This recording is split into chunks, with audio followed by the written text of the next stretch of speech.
So we have around 9 and I don't know, around 20-21 students over here right now. So can you confirm the students who were supposed to attend in face-to-face mode? Can you check with them if anyone is online, or we can wait for them if they have to like reach some place to sit and join the class?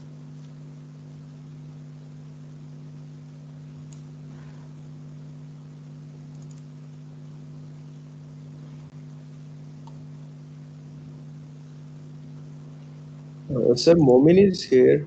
Momin is today's scholar, so I guess if he can confirm.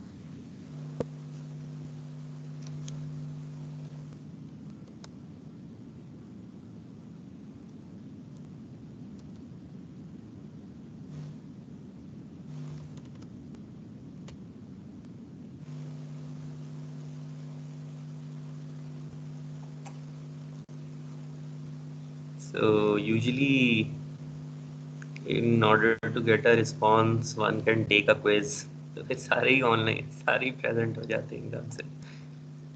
This unfortunately we cannot try. So how many? 9, 10, 11, 12. Sure. So Momin is responding. Okay, so I think so the students are here then. So let me just give you a recap while others join. हमने जो है ये paint नज़र आ रहा है आपको सबको? No sir, paint की स्क्रीन नहीं नज़र आ रही? नहीं सर, ये तो हमारी फोटोज नजर आ रही है। नहीं सर, नहीं नजर आ रहा। अच्छा नहीं चलिए मैं दोबारा शेयर करता हूँ. अब आ गया सर, अब फिर चला गया, अच्छा डिले है इसका मतलब. अब आ गया।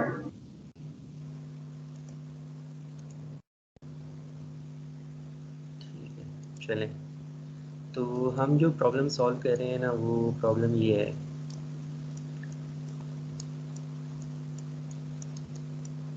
और हमने ना लास्ट टाइम इस प्रॉब्लम को यूँ फॉर्मुलेट कर लिया था कि एक्स ट्रांस ये जो एक्स डैश है it is a 3x1 vector and this is a 3x3 matrix और ये मल्टीप्लाई हो रही है 3x1 वेक्टर के साथ. तो इसका क्या रिज़ल्ट होगा हमारे पास? It will be a 3x1 vector. This already is a 3x1 vector. और ये जो सिंबल है ना ये वाला ये क्रॉस प्रोडक्ट है and this is equals to 0. हम इस इक्वेशन को कन्वर्ट करना चाह रहे थे इस तरह की फॉर्म में जिसमें हमारे सारे अननोन जो है ना वो एच में आ जाएं और सारी नोन वैल्यूज़ जो है ना वो मैट्रिक्स ए में आ जाएं. तो जो वेक्टर एच है कितने हमारे अननोन हैं? How many unknowns are there? This is the thing we are trying to find. Matrix H. तो ये तो एक मैट्रिक्स है. तो फिर हमने क्या किया था कि हमने इसके जो सारी की सारी वैल्यूज़ थी 9, ये पहली रो आ गई, ये दूसरी रो आ गई और ये तीसरी रो आ गई. तो ये हो गया एक 9x1 वेक्टर. इसमें से किसी एक वैल्यू को हम 1 कर देंगे. और अब हम ये ब्लू वाली जो है ना मैट्रिक्स फिल करने की कोशिश कर रहे थे कि ये चीज़ हमने इधर फिल करनी है. तो यू कैन कंपेयर ये मैट्रिक्स ये ए है. This thing is equals to 0 A and this is also A. Matrix equation A. ये जो ए कह दिया या 1 कह देता हूँ इसको 1 कह देता हूँ. रब करके 1 कह देता ये नज़र आ रहा है सबको? यू हैव टू रिस्पॉन्ड, क्योंकि मुझे पता नहीं चल रहा कि सर बिल्कुल ठीक नजर आ रहा यस, है। आ रहा है नजर। ये मैट्रिक्स 1 यहाँ पे लिखी हुई थी। उस दिन हमने ना क्रॉस प्रोडक्ट लिया था एक्स डैश का और एच एक्स का, तो हमारे पास ये रिज़ल्ट आया था। और इसमें हमारे जो इक्वेशंस हैं, 3 इक्वेशंस हैं। तो अब हम इक्वेशन 1 को ना इक्वेशन 2 की फॉर्म में लिखने की कोशिश कर रहे थे, और हमने लिख लिया था कुछ पार्ट इसका। तो एच वैल्यूज़ तो हमने सारी जो है ना वो इस वेक्टर में रख दी, क्योंकि ये हम तलाश कर रहे हैं, और ए हम फिल करना चाहते हैं बाय यूजिंग इक्वेशन 1। तो मैं जो है ना इस ब्लू वाले को थोड़ा बड़ा करके लिखने की कोशिश करता हूँ इधर,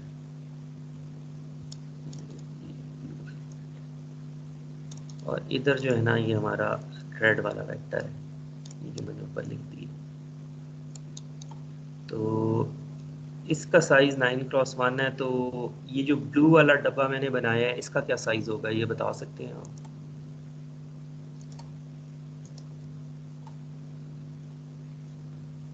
इक्वेशन 1 को देखें ना, तो इक्वेशन 1 हमें बता रही है कि देयर आर 3 इक्वेशंस।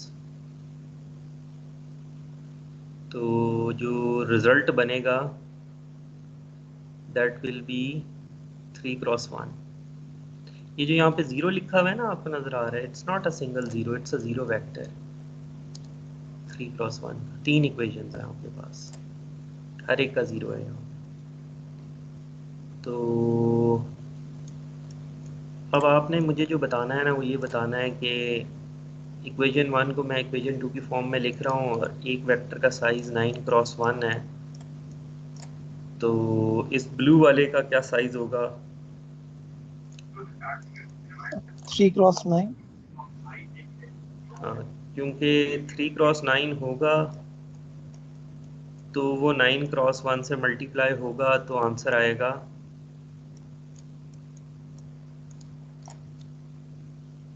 ठीक है। ये 3 ज़ीरो थे ना इक्वेशन 1, ये वाले।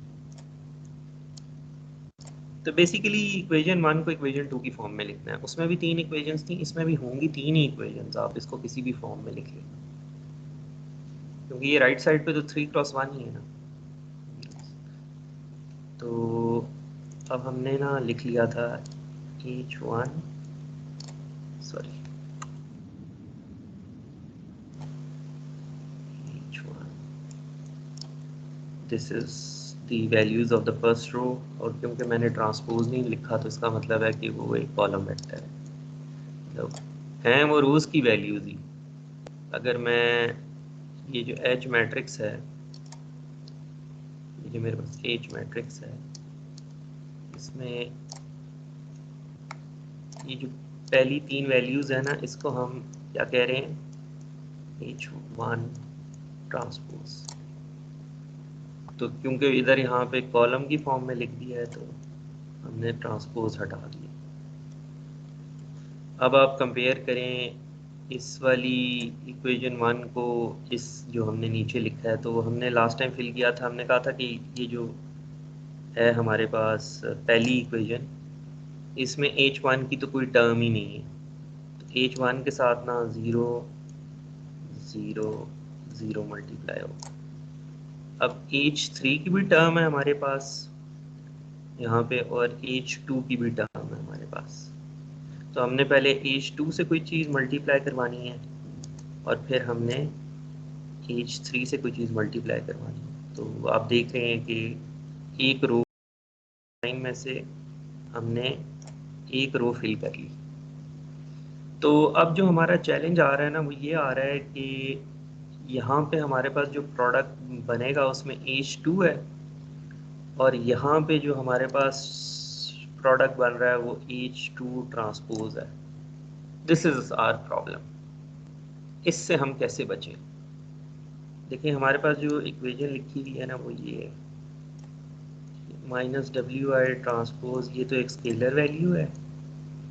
H2T जो वेक्टर है, इसका क्या डायमेंशंस हैं, आप बताएं ज़रा। ये जो वेक्टर है इसकी क्या डायमेंशन है?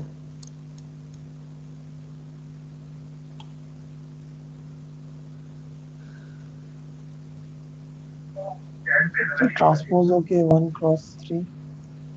1 क्रॉस 3 है ना, और ये साथ मल्टीप्लाई हो रहा है एक वेक्टर के साथ, ये हमारा होमोजीनियस पॉइंट है, इसका क्या होगा साइज?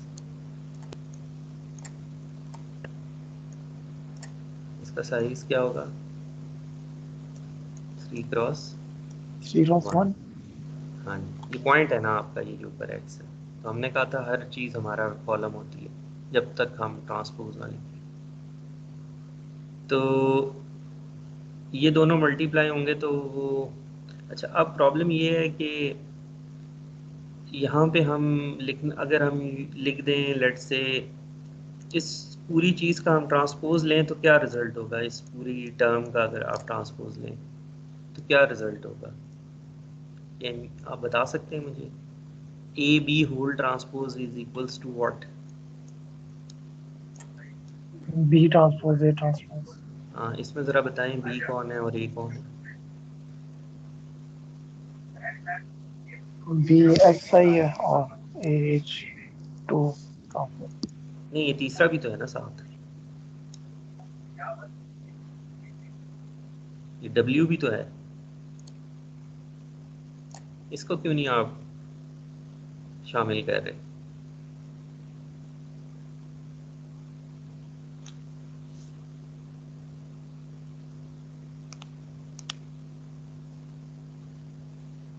चलें कोई भी गेस कर लें, उसको तो ठीक कर ही लेंगे हम बाद में।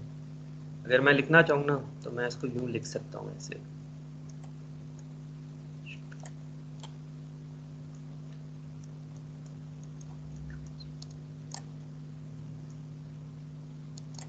इस चीज़ को मैं यूँ लिख सकता हूँ।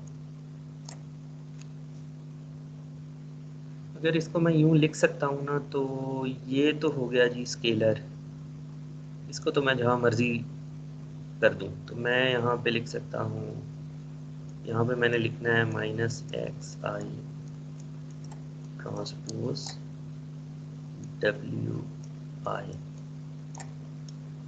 And it gets multiplied with, ये चीज़ लेफ़्ट से जाके इस H2 से मल्टीप्लाई होगी तो हमारे पास ये ग्रीन वाली टर्म आ जाएगी। Do you agree? अगर ये रो इस कॉलम से मल्टीप्लाई होगी तो we will get this green term. Yes. How many? अच्छा चलिए, तो लेकिन अब प्रॉब्लम ये है कि अगर तो हमें ट्रांसपोज कहीं अप्लाई करना था ना तो फिर तो ये होता कि हम इक्वेशन की इस साइड पे भी ट्रांसपोज ले लेते और इक्वेशन की इस साइड पे भी ट्रांसपोज ले लेते, मतलब होल ट्रांसपोज होता है ना। ऐसे तो नहीं हमने आज तक करके देखा कि बीच में से किसी एक टर्म का ट्रांसपोज कर लें, ऐसा आपने कोई ऑपरेशन पढ़ा है कि आपके इस पास मैट्रिक्स है तो बाकी चीज़ें वैसे ही आ रही हैं और बीच में किसी एक चीज़ का ट्रांसपोज आप लिख लें? Can you do this? Have you studied something like this in algebra?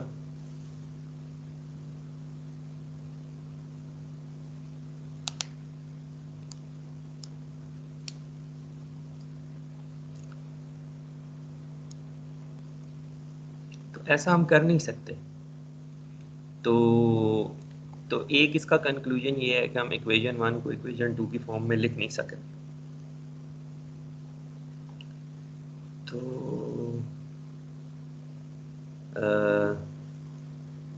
अब क्या करें? This is the question. ये आप मुझे बता सकते हैं कि, अच्छा चलिए मैं एक और चीज़ लिखता हूँ।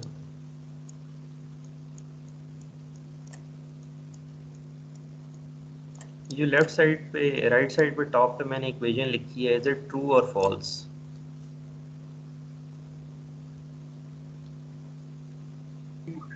It's true.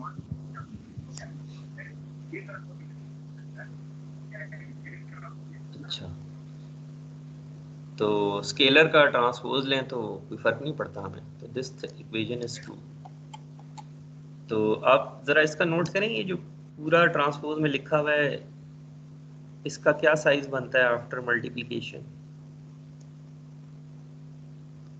this thing is a scalar value. This is 1 cross 1. तो जो रिजल्ट स्केलर है ना, उसमें हमारे पास चॉइस होती है कि ये वाला, जब ये वाली चीज इससे मल्टीप्लाई होगी ना तो रिजल्ट स्केलर होगा, और ये वही स्केलर होगा जब चाहे आप येलो वाले डब्बे का रिजल्ट ले लें, चाहे आप ये नीचे जो मैंने ग्रीन वाला डब्बा बनाया है इसका रिजल्ट एक ही है. Since this is a scalar we can do this transpose of the middle term. तो इस तरह ना हमारी ज़िंदगी आसान हो जाती है, क्योंकि ये स्केलर है तो इस पे वो मैट्रिक्स के रूल्स अप्लाई नहीं होते उस तरह. तो we know that the result is a scalar value. हमें वो स्केलर चाहिए, चाहे आप येलो वाला टर्म यूज कर लें, चाहे आप ये ग्रीन वाला टर्म यूज कर लें. तो do you agree with this explanation और do you have any question?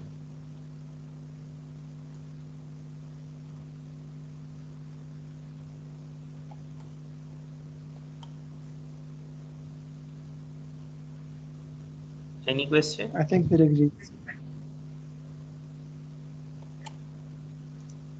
कितने हमारे पास स्टूडेंट? काफी सारे हैं.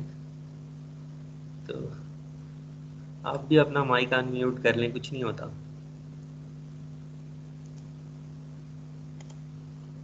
अच्छा चलें, फिर आप मुझे ना नेक्स्ट टर्म लिख कर बताएं. ये तो मैंने लिख दी ना यहाँ पे. नेक्स्ट टर्म कैसे लिखेंगे? नेक्स्ट टर्म होगी, क्या होगी नेक्स्ट टर्म? ये जो H3 से मल्टीप्लाई होंगी. YI और XI ट्रांसपोज. YI होगा और XI ट्रांसपोज होगा. तो ये हमने पहली रो लिख ली. इसी तरह ना जब आप दूसरी रो लिखने जाएंगे ना, ये वाली रो लिखने जाएंगे, तो इसमें H2 की टर्म 0 है तो वहाँ पे हम 0 लिख लेते हैं. और इसी तरह जब आप तीसरी लिखने जाएंगे तो उसमें H3 नहीं है, अब वो जीरोस फिल कर दें. तो बाकी टर्म्स आप लिख लेंगे, ये वाली, ये वाली, ये वाली और ये वाली. तो that will make it a 3x9 matrix. ठीक है. तो अब हमने इसको इस फॉर्म में लिख लिया. अब मुझे आप बताएं हमारे अननोन कितने हैं? इस प्रॉब्लम में हमारे अननोन कितने हैं?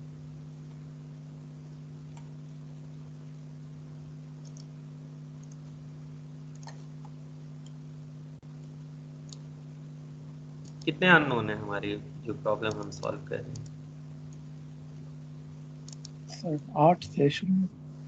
हाँ 8 थे. तो आपको एक करस्पॉन्डिंग पॉइंट बताया होता ना कि पहले प्लेन पे ये पॉइंट है और दूसरे प्लेन पे ये पॉइंट है x डैश, तो उससे आप 3 इक्वेशंस बना लेते हैं. 3 में से ना हमें पता है कि 2 इंडिपेंडेंट है, तो 2 ही हम यूज करेंगे. तो देन दिस मीन्स कि अब जो रिजल्ट हमारे पास आया, हमारे पास 2 इक्वेशंस आ गई. 2 cross 1, this is 2 cross 9, this is 9 cross 1, और इसमें से एक 1 किया हुआ है हमने आखिरी वैल्यू, ऊपर वाली 8 हमें नहीं पता. अच्छा, ये एक पॉइंट से ना 2 इक्वेशंस बन गई एक पीस ऑफ इंफॉर्मेशन से. अब आप क्या करेंगे कि एक और अगर आपको कोई पॉइंट आगे बता देना तो आप इसी तरह की 2 इक्वेशंस और बना लेंगे. ठीक है. तो अगर आपको 4 पॉइंट्स बनाए ना तो आप 8 इक्वेशंस बना लेंगे. तो आप वो सारे ब्लू वाले डब्बे जो है ना वो एक मैट्रिक्स में लिख लेते हैं.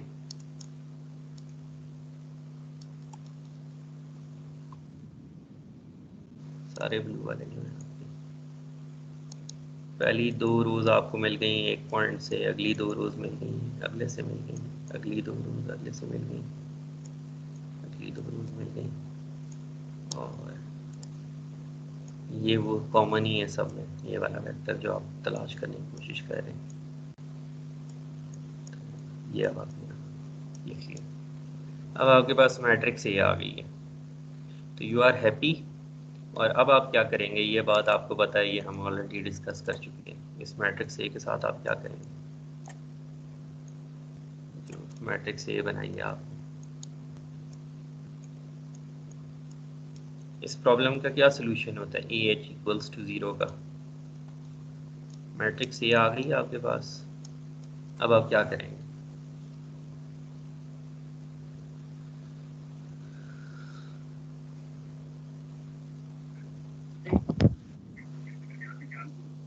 सो वो row elimination Gaussian elimination method लेते थे हाँ, मैट्रिसेस के लिए। एक वो ऑप्शन थी आपके पास, एक और भी हमने डिस्कस की थी लास्ट टाइम क्लास में।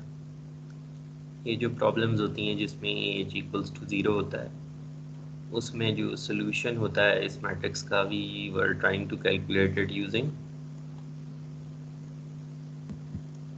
नल स्पेस। हाँ जी, नल स्पेस। तो एसवीडी करेंगे, इस मैट्रिक्स ए को 3 में डिवाइड करेंगे, फैक्टराइज करेंगे। वो डिकम्पोजिशन हमें कोई भी सॉफ्टवेयर कर देगा, या आप लीनियर अलजेब्रा की बुक देखें तो वहाँ पे आपको पता है कि कैसे ये करते हैं। तो 3 मैट्रिसेस में ये कन्वर्ट होता है, फैक्टराइज होता है, इन तीनों के प्रोडक्ट से ये वापस आपके पास ए आ जाता है। ये जो सिग्मा मैट्रिक्स होती है इसमें बेसिकली आइगन वैल्यूज़ होती हैं, और ये यू और ई में बेसिकली आइगन वेक्टर्स होते हैं। तो हम यहाँ ये जो सिग्मा मैट्रिक्स है ना, इसमें कोई ना कोई डायगोनल पे 0 वैल्यू होगी। आमतौर पे ना जो सॉफ्टवेयर होते हैं मैटलैब या मे बी इन पाइथन, जो लीनियर अलजेब्रा पैकेज है, they sort the eigen value, सबसे बड़ी फिर उससे छोटी फिर उससे छोटी, और फिर फाइनली जो अगर 0 है तो आप जाकर देखते हैं कि कौन सी आइगन वैल्यू 0 है, उस लेट से फोर्थ आइगन वैल्यू 0 है। तो आप ये जो वी मैट्रिक्स है ना, ये तो वी ट्रांसपोज लिखा हुआ है यहाँ पे, जो वी मैट्रिक्स है ना उसका फोर्थ कॉलम ले लेंगे। ये वी मैट्रिक्स है ना, इसका पहला दूसरा तीसरा चौथा, दैट इज दिस एच। ठीक है, तो आपके पास एच आ गया। आप कॉलम वेक्टर में आप वापस इन वैल्यूज को लेते हैं, you take these values and you convert them back into this 3x3 matrix, and you have your H, and that is it. ठीक है, तो any question so far? इस पूरी फॉर्मुलेशन में से कोई चीज़ समझ ना आई हो आपको?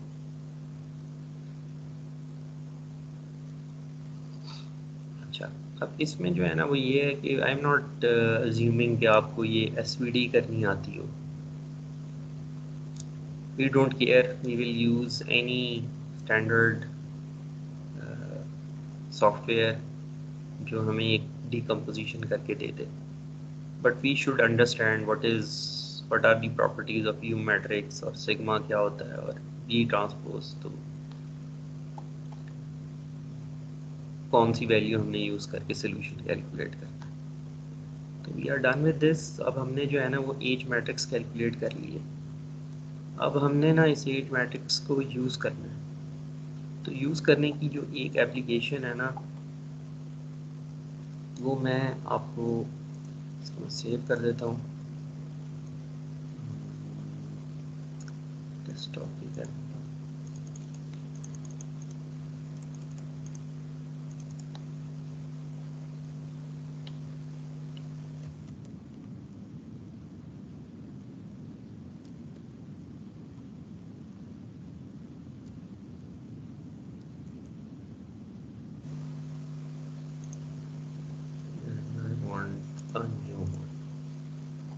अच्छा, तो अब हमने पैनोरामा बनाना है यूजिंग दिस मेथड। अब हमारे पास मैट्रिक्स एच आ गई है, और अब हम पैनोरामा बनाएंगे जो आपके मोबाइल फ़ोन में ऑलरेडी है। तो once you manage to make it, you will understand how to write code for this geometric computer vision। तो हमने कैमरा मॉडल तो ऑलरेडी स्टडी कर लिया है। हम ये कह रहे थे कि हमारा कोई पॉइंट होता है, और पॉइंट से आगे जो है ना हमारा इमेज बनता है। एक्चुअली एक इन्वर्टेड इमेज पीछे बनता था, but we use some mathematical properties और हमने उसी चीज़ को इन्वर्टेड फॉर्म में आगे कर दिया। ठीक है, तो अब हम एक्चुअल इमेज नहीं, हम ये ब्लैक वाला इमेज हमारा इमेज, और जो क्या कहते हैं ये जो इमेज है, ये camera it is pointing towards this 3D scene.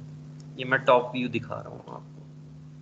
फर्ज करें एक 3D में पॉइंट है ना, तो वो इस इमेज में कहाँ पे प्रोजेक्ट होगा। What I will do is मैं इन दोनों पॉइंटों के दरमियान एक स्ट्रेट लाइन ड्रॉ करूँगा, तो इमेज के इस पिक्सल पे this 3D thing will be visible. ठीक है, your camera is pointing towards right. अब आपने क्या किया, अब आप पैनोरामा बनाना चाहते हैं ना, तो आपने अपने कैमरे को रोटेट कर दिया किसी डायरेक्शन में। आपने रोटेट किया ना, तो हुआ ये कि ये चीज़ होगी। अब आप रेड वाला इमेज बनाएंगे। Do you agree? अब रेड वाला इमेज बनेगा, तो रेड वाले इमेज में कोई इमेज का पोर्शन नहीं होगा, कुछ नया पोर्शन आ जाएगा। मतलब फॉर एग्जांपल ये अगर मैं बनाऊँ ना स्ट्रेट लाइन, ये इमेज की बाउंड्री है ब्लैक वाले की, तो ये वाला सीन जो है ना, ये रेड वाले ही कैमरे रेड वाले इमेज में नज़र आ रहा है। फॉर एग्जांपल ये, सॉरी,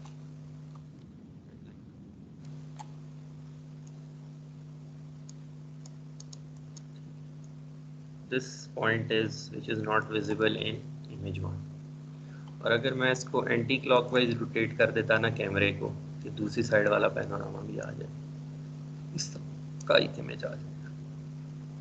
अब आपका दिल है कि ये रेड, ब्लैक और ग्रीन जो इमेज है ना, ये किसी एक इमेज के साथ, ये सारे इमेज जो है ना वो एक इमेज बन जाए। This is your goal. तो अगर मैं दूसरे लफ्ज़ों में आपको समझाऊँ ना, तो what you are actually asking for is you are extending this first image. Let's say I am extending my first image. अगर ये हमारा जो कैमरा होता उसका फील्ड ऑफ व्यू बड़ा होता, तो फिर ये जो मैंने डॉटेड लाइन बनाई है ना, ये भी आपको पहले इमेज में नज़र आती। Do you agree?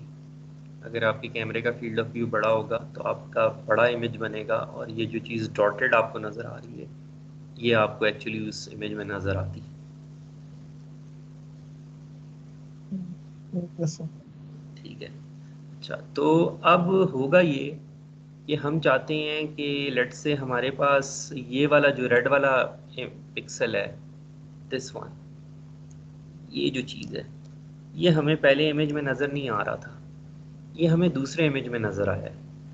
तो दूसरे इमेज में हमें नज़र आया है, तो हम चाहते हैं कि हम ये पता करना चाहते हैं कि ये पहले इमेज में, अगर ये पहले इमेज में कहाँ पे होता, अगर आपका कैमरे का फील्ड ऑफ व्यू बड़ा होता, तो ये पहले इमेज में कहाँ पे नज़र आना था। तो हमें वो यहाँ पे नज़र आना था। ठीक है, तो ये चीज़ हमें कौन बताएगा कि जो पिक्सल पहले वाले इमेज में, रेड वाले इमेज में, मैं यहाँ बना भी देता हूँ, एक मैं ब्लैक वाला बना देता हूँ, एक मैं रेड वाला बना देता हूँ। तो ये रेड वाले इमेज के शुरू में ना आपको एक चीज़ नज़र आ रही है, यू वांट,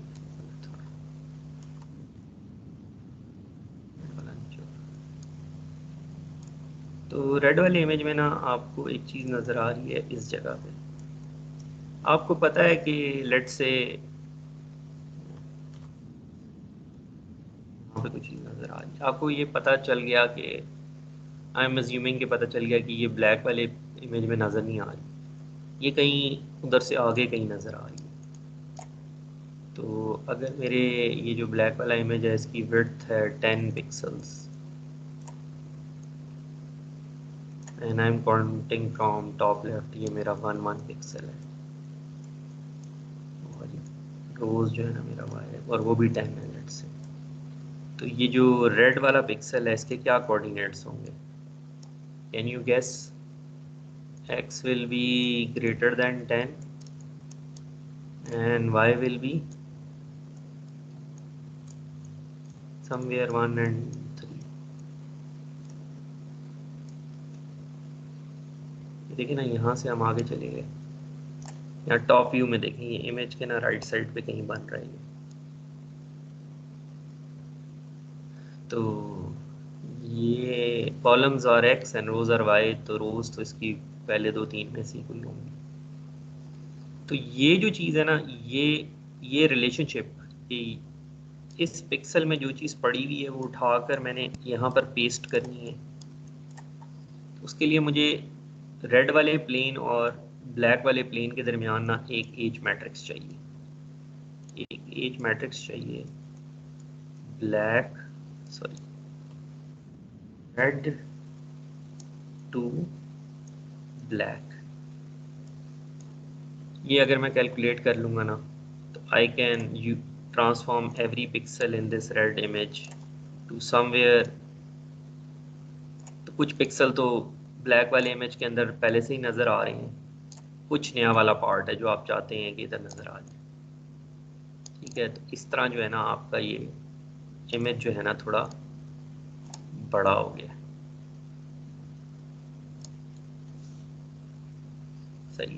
तो ये जो हमने एज मैट्रिक्स कैलकुलेट करनी है, इसमें हमें चाहिए 4 कॉरस्पॉन्डिंग पॉइंट्स, हमने अभी देखा है। तो ये जो कॉमन पार्ट है दोनों इमेजेस में, ये देखिए ये वाला हिस्सा कॉमन है। कुछ चीज़ें ऐसी हैं जो इस इमेज में भी नज़र आती हैं और दूसरे में भी आती हैं। फर्ज करें,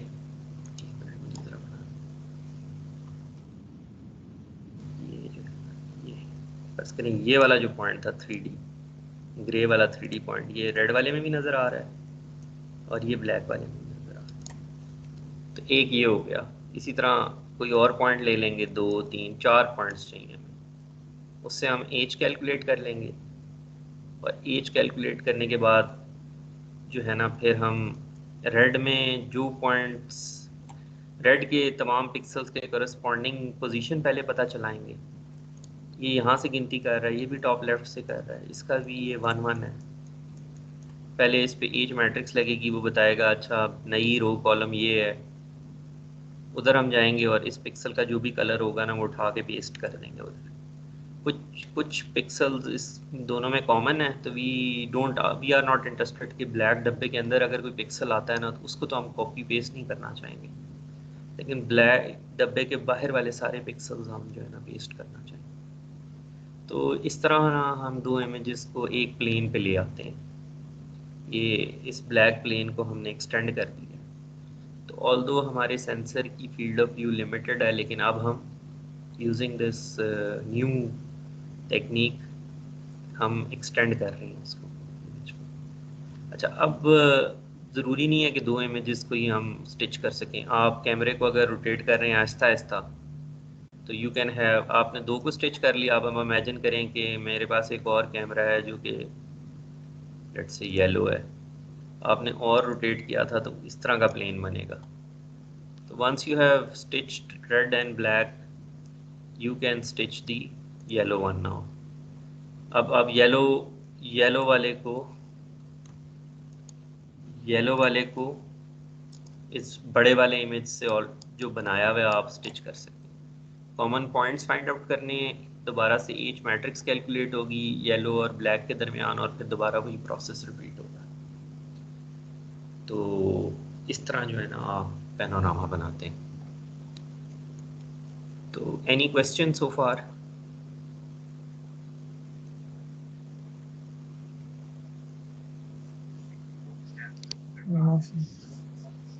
ठीक है, मैं आपको एक एग्जांपल दिखा देता हूँ। यहाँ पे हमने बनाया हुआ पैनोरामा। तो बेसिकली ये जो भी हमने आज क्लास में डिस्कस किया है ना, वो ये एल्गोरिदम था। इसको हम डायरेक्ट लीनियर ट्रांसफॉर्म भी बोलते हैं। इफ़ यू फाइंड, अगर आपको जो है ना वो, if you see this thing direct linear transform ना, तो इसका मतलब होता है कि हम AH=0 की फॉर्म में प्रॉब्लम को कन्वर्ट करते हैं। कि पॉइंट 1 है कि जी पहले करस्पॉन्डिंग पॉइंट्स पता चलाएं, तो आपको पता है आपको 4 चाहिए। तो फिर आप मैट्रिक्स A बनाते हैं और फिर उसकी SVD करते हैं। फिर आप चेक करते हैं कि कहाँ पे स्मॉलेस्ट सिंगुलर वैल्यू, वो जो आइगन वैल्यू है स्मॉलेस्ट, वो 0 ही होगी, या 0 ना हो तो 0.000 करके कुछ इस तरह करके छोटा सा नंबर होगा, और उसके करस्पॉन्डिंग जो v की कॉलम है वो आप ले लेते हैं, and that is your result. तो direct linear transform is the first step in many vision problems. ये हमने सारा प्रोसेस देख लिया है। हाँ, ये मैंने आपको जो है ना एक पैनोरामा नज़र आ गया। ये रेड वाला बॉक्स आपका पहले वाला इमेज था, ये जो नेक्स्ट ब्लू बॉक्स बना हुआ है this is your second image. उसमें कुछ पोर्शन नॉवल था, नए मतलब नॉवल का मतलब है जो पहले में नज़र नहीं आ रहा था, तो पहले रेड और ब्लू को स्टिच किया, फिर एक और इमेज आ गया, फिर उसको स्टिच कर दिया, और इस तरह करते करते आपके पास ये एक पैनोरामा बन गया। तो अब हमारे पास पैनोरामा बनाते हुए ये पाबंदी नहीं है कि हमने सिर्फ राइट और लेफ़्ट रोटेट करना है। मैं अपवर्ड रोटेट कर सकता हूँ, मैं राइटवर्ड रोटेट कर सकता हूँ, मैं लेफ्टवर्ड रोटेट कर सकता हूँ, मैं डाउनवर्ड रोटेट कर सकता हूँ। आपका जो मोबाइल फ़ोन है उसमें शायद पैनोरामा बनाते वक्त वो आपको रिस्ट्रिक्ट करता है कि आपने उसको क्लॉकवाइज या एंटी क्लॉकवाइज ही रोटेट करना है। तो now you have more flexibility. If you write your own app, you can make a much bigger panorama. तो अभी हम जब असाइनमेंट आपको नेक्स्ट वीक होपफुली मिलेगी तो this is what you have to do.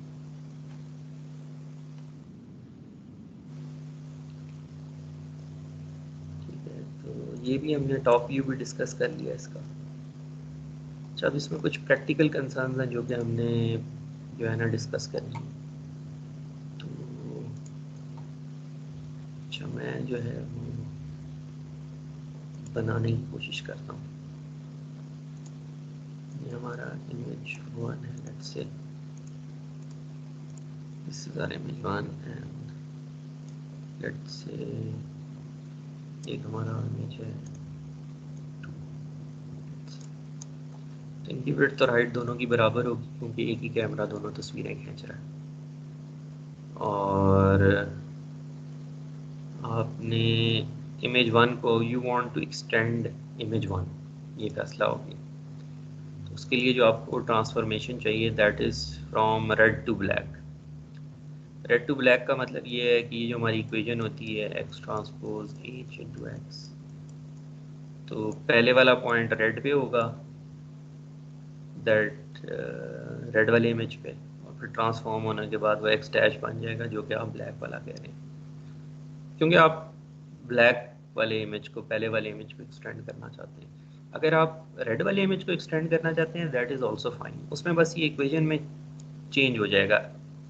फिर जो x होगा वो it lies on the black image and x dash lies on the red image.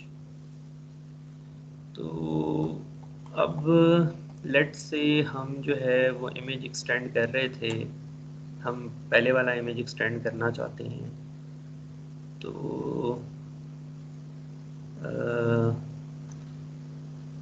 मेरा जो क्वेश्चन है आपसे, एक तो ये है कि ये जो बड़ा इमेज बन रहा है, ये जो बड़े वाला ब्लैक वाला इमेज बन रहा है, ये जो आपने बड़ा वाला मतलब पैनोरामा बनने के बाद जो आपके पास रिजल्ट आया है, इसका आप साइज बता सकते हैं? Can you tell me the size कि क्या बनेगा? ये साइज हमने पता चलाना है पहले, क्योंकि आई एम इमेजिनिंग कि मैंने एक I am writing a code और मैंने कोई वेरिएबल बनाना है जिसमें मैंने ये सेव करनी है वैल्यूज़, तो I need to specify the size के मुझे कितनी वैल्यूज़ चाहिए। तो ये जो रिजल्ट कॉमन एरिया पे डिपेंड करेगा। कॉमन एरिया नहीं, पैनोरामा तो यहाँ पे भी आपने देखा है ना कि ये देखिए ना, ये बना हुआ है ना। कॉमन एरिया पे क्यों डिपेंड करेगा? जो दोनों मतलब दोनों के ये जो फॉर एग्जांपल ये वाला इमेज बना हुआ है, ये रेड वाला बॉक्स है, इसमें एक इमेज पहले वाला है और फिर ये दूसरे वाला है, तो दूसरे वाला कितनी दूर तक है इस पर डिपेंड करेगा ना।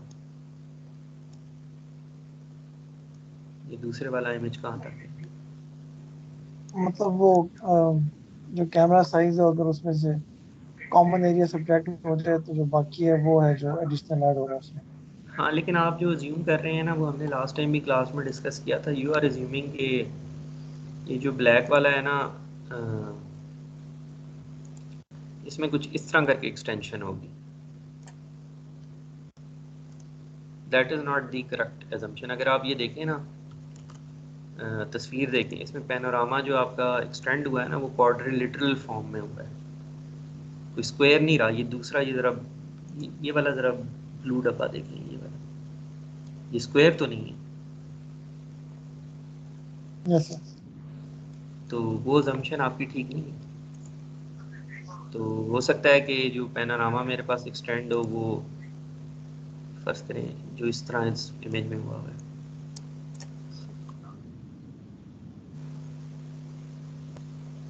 इस तरह का।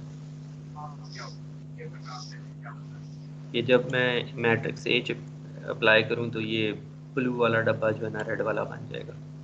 अगर ये रेड वाला बन जाता है तो फिर जो मेरा फाइनल बड़ा डब्बा बनेगा ना ब्लैक वाला, वो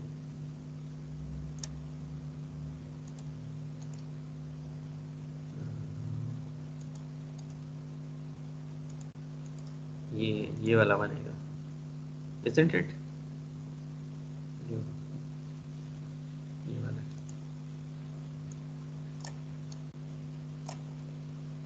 तो यहाँ पे खाली होगा, ये दोनों में नहीं है जगह। ये जो दोनों में कॉमन है वो हम वन में ही, वन वाली यूज़ कर लेते हैं, और ये जो दूसरे से आया है ये यहाँ से ले आए, और बाकी ज़ीरोज़ देख लेते हैं ना। ये जो पैनोरामा बना है इसमें देखें आप, ये ऊपर ग्रे ग्रे नज़र आ रहा है आपको? तो ये वो पार्ट है, यस मतलब वो सर। तो हर चीज़ स्क्वायर नहीं रहेगी।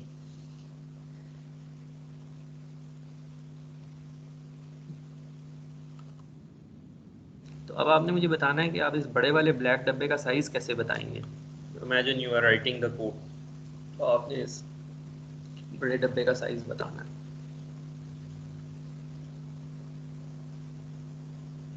अच्छा, एक क्वेश्चन हमारा ये है। अच्छा, अब लेट से ये जो पिक्सल है इस बड़े वाले ब्लैक डब्बे में, मतलब मैंने रेड वाले इमेज में ये वाला, लेट से ये वाला पिक्सल था, इस पे मैंने एज मैट्रिक्स अप्लाई की तो वो यहाँ चला गया। अब इसके कोऑर्डिनेट्स जो मुझे नज़र आ रहे हैं ना, वो हैं रोज़ तो नेगेटिव हो गई हैं, कॉलम्स पॉजिटिव ही हैं। तो लेट से कॉलम्स हो गई, कॉलम नंबर होगा ग्रेटर दैन 10, क्योंकि मुझे पता है कि ये यहाँ से ना यहाँ तक तो 10 है पहले वाली की, तो ये कहीं आगे जा रहा है। और रोज़ हो गई लेट से -5, x लेट से इज़ 15 एंड y इज़ -5। ठीक है, ऑल फाइन। मैं चाहता हूँ कि इस बड़ी वाली ब्लैक वाली मैट्रिक्स में ना रो नंबर -5 पे चला जाऊँ और कॉलम नंबर 15 पे चला जाऊँ। एक बड़ी मैट्रिक्स है मेरे पास, और उस मैट्रिक्स को मैं यहाँ से गिनना शुरू कर रहा हूँ, ये यहाँ से, और अब मैंने रो नंबर -5 पे जाना है। तो ये प्रैक्टिकली कैसे होगा? मैं मुझे तो पता है ना कि हम रोज़ को गिनते हैं ऊपर से। ये पहली रो हो गई, ये दूसरी रो हो गई, ये तीसरी रो हो गई, तो -5 रो कौन सी होगी? ठीक है, तो कुछ गड़बड़ है यहाँ पे। मैंने ये बड़ा डब्बा अगर बना भी लिया है तो बड़े डब्बे की अपनी गिनती होगी ना। एक बड़ी मैट्रिक्स बना ही ली है जिसमें दोनों को मैंने पेस्ट करना है, तो वो तो अपने हिसाब से शुरू हो रही है। ये पहली रो हो गई उसकी, इस पिक्सल की वैल्यू होगी 1×1। ये बाकी सारी वैल्यूज़ जो हैं वो शुरू हो रही हैं इस रेफरेंस से, ये ब्लैक वाले के रेफरेंस से। तो जो ये सारी वैल्यूज़ हैं ये तो ब्लैक वाले के रेफरेंस से हैं, तो ये बड़े डब्बे में कहाँ पे होंगी ये मुझे पता चलाना पड़ेगा ना पहले। अच्छा, अब मैंने क्योंकि इस बड़े डब्बे में रखना है तो x15 y -5 का मतलब है this value, and it all has to be positive coordinates, ताकि मुझे बड़े वाले डब्बे की मैं किसी रो या कॉलम में जाके पेस्ट कर सकूं वैल्यूज़। ठीक है। अच्छा, तो I need to figure out इस बड़े वाले ब्लैक डब्बे का पहले मुझे साइज़ पता चलाना है अगर मैंने प्रोग्रामिंग करनी है। तो एक तरीका ये है कि मैं रेड वाले डब्बे के ना सारे पिक्सल्स पे ट्रांसफॉर्मेशन अप्लाई करूं, देखूं वो किधर किधर जाते हैं और उनकी मैक्सिमम और मिनिमम वैल्यू ले लूं, डिफरेंस बिटवीन मैक्सिमम और तो मुझे ब्लैक वाले डब्बे का साइज़ पता चल जाएगा। ठीक है, लेट्स से हमारा इमेज है, आपके जो मोबाइल से इमेज आप कैप्चर करते हैं उसका क्या साइज़ होता है? 2000 पिक्सल्स और 1000 पिक्सल, काफ़ी सारे पिक्सल्स हैं। तो हर एक को ट्रांसफॉर्म करने के लिए मुझे एक मैट्रिक्स ऑपरेशन करना पड़ रहा है। तो can I do something faster without like checking applying this transformation matrix on every pixel? कोई काम जल्दी से हो सकता है? तो ये हम देखेंगे नेक्स्ट टाइम। तो these are the practical concerns which you will try to solve in your assignment. So programming wise it is very simple. It is just that you have to go through this process of dealing with images. ठीक है, तो hopefully next week we will also have a small tutorial on using Python for images and few other simple operations. So if you can bring your laptop, and it is just a basic introduction for those जिन्होंने अभी तक नई images के साथ कोई operations किए। तो last time this was the suggestion from few students that they needed this introduction. So we will go through that process, and again we will come back to this assignment. I will explain you more how to do it. So this is our agenda for hopefully next week. ठीक है, any question? Sir इसके ऊपर कोई आप link share कर सकते हैं जहाँ से हम उसको थोड़ा और ज़्यादा पढ़ सकें, यानी कि पाइथन के बारे में थोड़ा सा ओवरव्यू हो जाएगा जब हम आए आपके पास। बिल्कुल लिंक आने का क्या फ़ायदा है? हाँ, मैं कोई ट्यूटोरियल शेयर कर दूंगा आपसे। वो जो मैंने कोर्स आउटलाइन में बुक बताई थी आप लोगों को, that talks about basic Python, assuming somebody has very little knowledge। तो वो अगर आप देख लेंगे ना उसका first chapter, that is what basically we will try to cover in the lecture as well, some of the examples from that book.